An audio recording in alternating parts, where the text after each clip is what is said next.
Welcome to my channel where learning physics made easy for you. Let us have the introduction to digital electronics and logic gates in this video.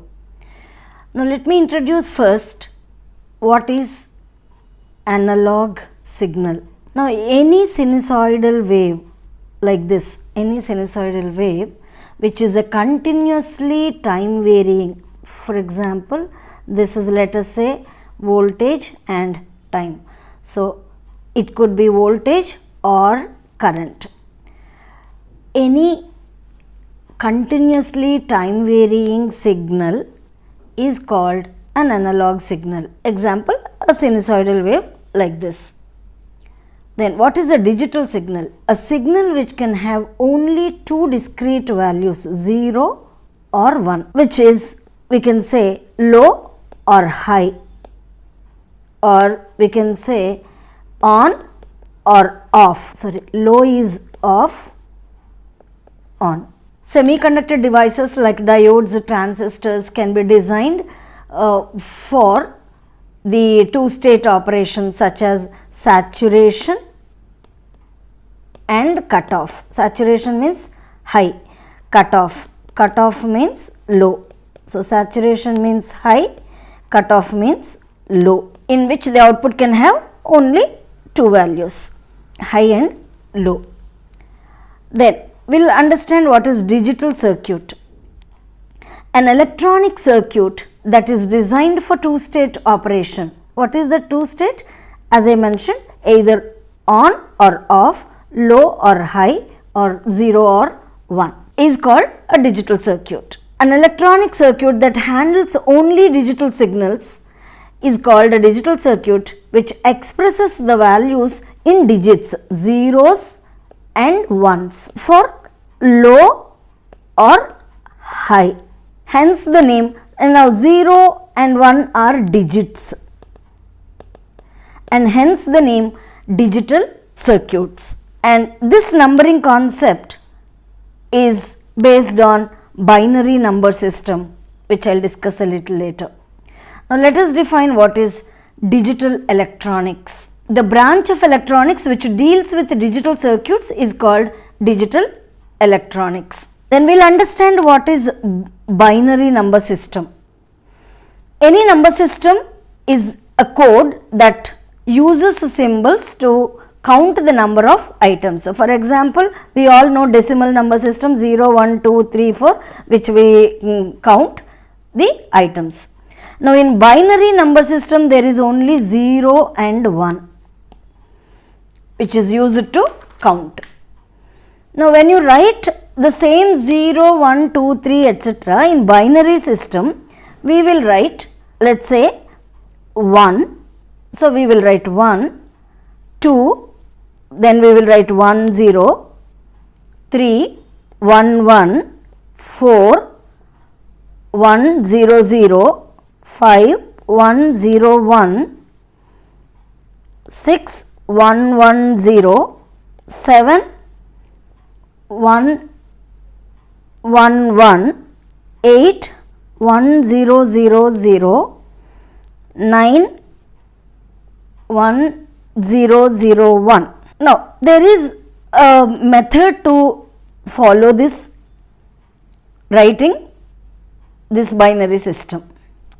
So we will discuss how to write. Each time the two digits 1 and 0 in one position are exhausted, that means in this position 0 has come, in this position 1 has come. Then the next one will be 1 with the to the right complete zeros.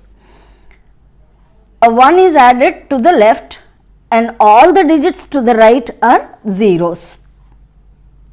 So that is how it is. Again look at this, 1 0 1, 1 1 0, 1 1 1. So all of them are exhausted. Then next one is to the left extreme 1 and all zeros to the right. Again it follows. So it is how you have to write these numbers. Now let us understand this place value. In a binary number, each position has a value that is 2 times the value of the next position to its immediate right. Every position can be expressed as 2 raised to some power. For example, let us consider 1001. I can write this as 1 into 2 cube plus 0 into 2 square plus 0 into 2 power 1 plus 1 into 2 power 0. 1, 0, 0, 1. 1, 0, 0, 1. So, 2 cube, 2 square, 2 power 1, 2 power 0. 2 times the value of the next position to its immediate right. So, that is how you need to write. So, this will be 8 plus 1. So, that is equal to 9. So, 9 in the decimal system can be written as 1001. It is not to be read as 1001. It has to be read as 1001, and when you expand this, you get like this. So, this is how the decimal equivalent for binary number. Now, in this 1001, this left extreme, this is right extreme. So, this is extreme right is called least significant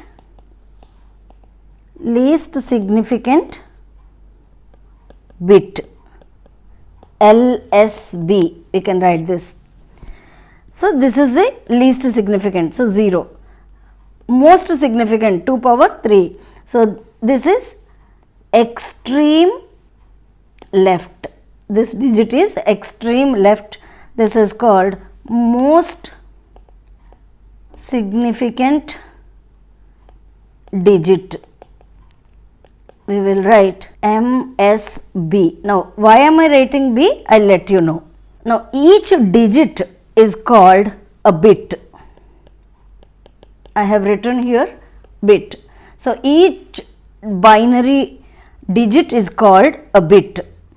So, it is a digit in binary. So, I wrote it as bit. So, B, MSB, LSB.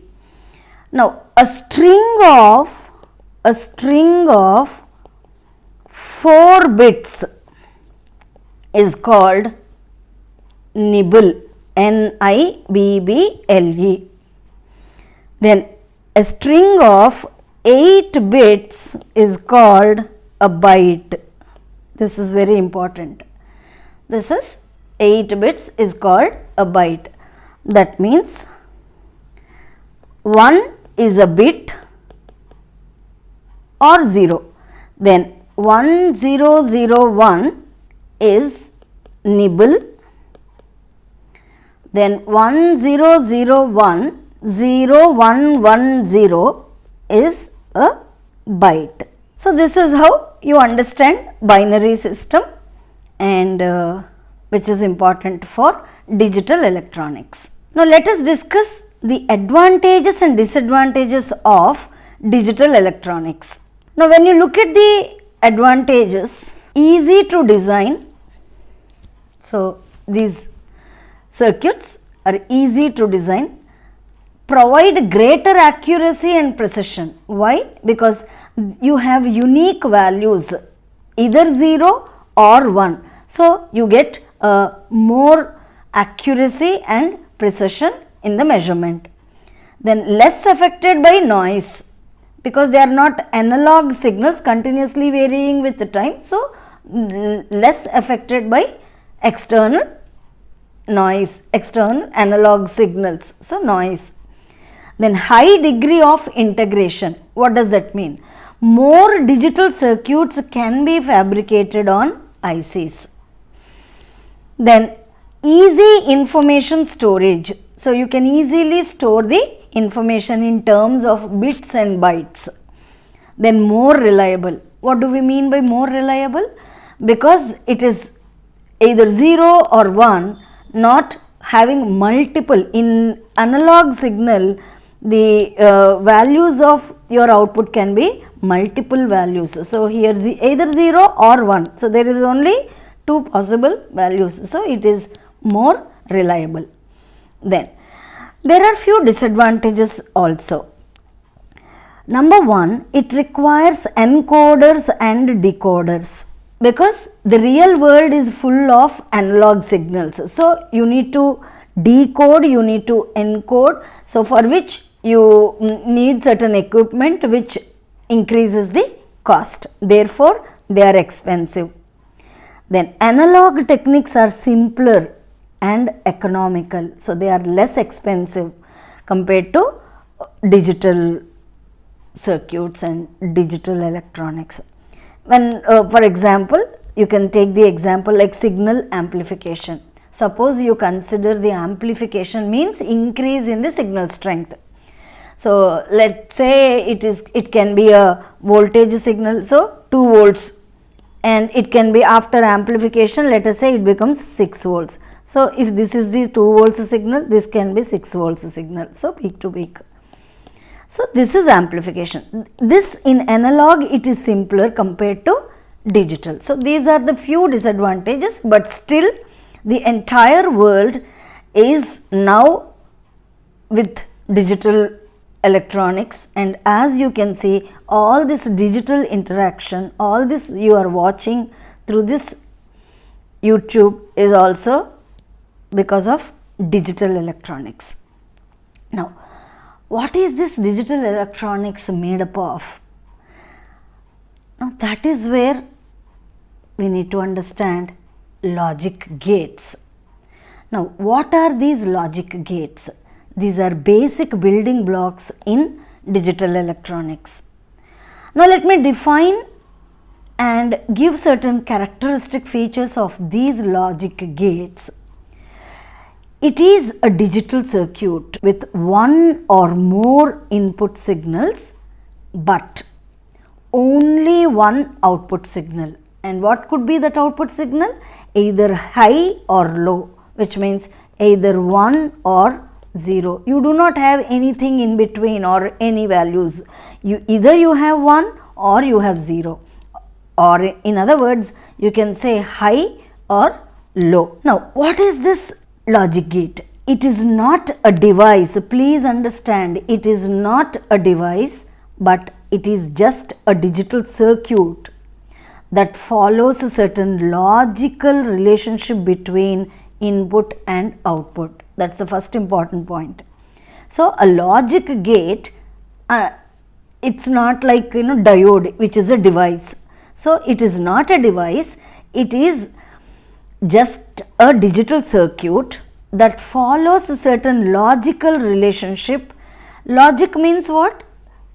Some decision making process, refers to decision making process.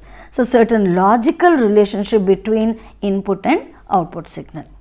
Then, gate, the name itself suggests, gate means what? It acts as a barrier and controls the flow of information in the form of signals. So, digital signals, of course.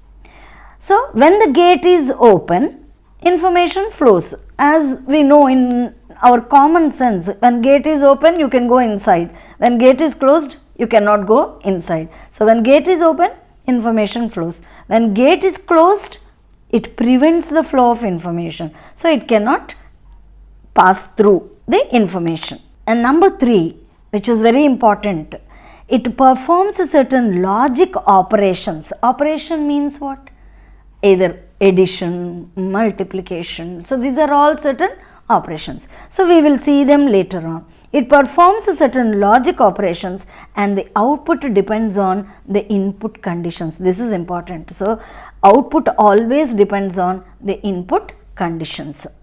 Now, what are those possible conditions?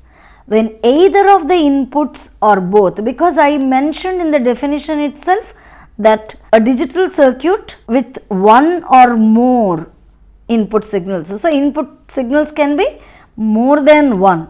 So, with either of inputs or both is low, that means let us say you have 2 inputs, then either one input is low or two input is low, or both the inputs 1 and 2 are low, the output is always low. When both the inputs are high, 1, 1, then the output is 1. So, this is how we will see. Now, how do we study these logic gates is with the help of a truth table. What is this truth table? Let us see. The conditions of input and output in binary form are listed in this table. This is called truth table. This gives the entire information about this particular gate. So, what does it do? It lists all important input possibilities. What are all the input possibilities, and lists out the output. What could be the output? Therefore, it helps to understand the behavior of the gate.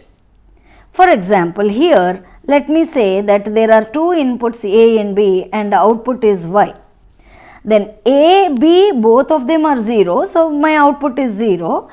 A is 0, B is 1, so output is 0. A is 1, B is 0, output is 0. Both are 1, so you get high. So, that is 1. So, you can see. So, this table decides the relationship between input and output and behavior of the gate. Now, what are the uses? In our day-to-day life, where can we see them? For example, you have calculators, digital calculators that you have, right? Then digital watches, then computers, all your operations that a computer does is basically digital. So, then telecommunications. All the technology that you are able to see people from far off is only through digital devices and digital technology. Then, what are the types of gates? There are basic gates from which you also have combination of gates. So, basic gates are three different types. Number 1, OR gate, this is called OR gate. Number 2, AND gate, AND. Number 3, NOT gate. And with the combination of any of these, you can form these gates, combination gates, NAND gate, NOR gate, and XOR gate. Now, in my next video, I am going to discuss in detail these three basic gates and the combination gates. These combination gates are also called as universal gates. So, we will see these details in my next video. Until then, keep watching, keep learning. Thank you.